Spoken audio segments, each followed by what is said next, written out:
छीटा जवानी के उड़े दहो, मनवा से मनवा के जुड़े दहो। छीटा जवानी के उड़े दहो, मनवा से मनवा के जुड़े दहो। आज सुते दरिया तान के तान के तान के टूट जाए राजा जी, टूट जाए राजा जी पलंग सागवान के, टूट जाए राजा जी पलंग सागवान के।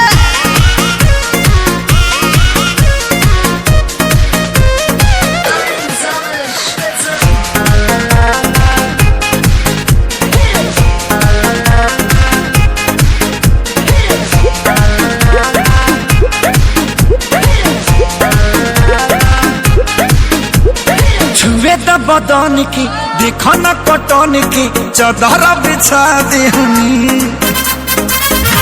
पलम जी मन पिघला दे हनी, पलंग पर झुलुआ झुला दे हनी। छुए द बदन की देखो न कटन की, चादर बिछा दे हनी। पलम जी मन पिघला दे हनी, पलंग पर झुलुआ झुला दे हनी।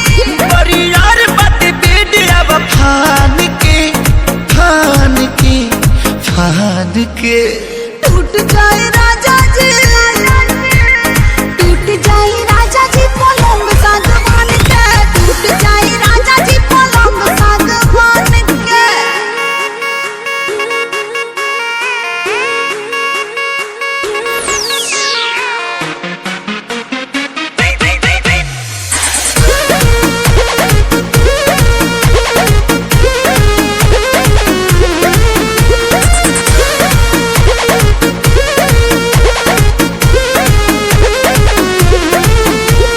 बने तब बेसरमी देहिया में गरमी पैठे लागी हो।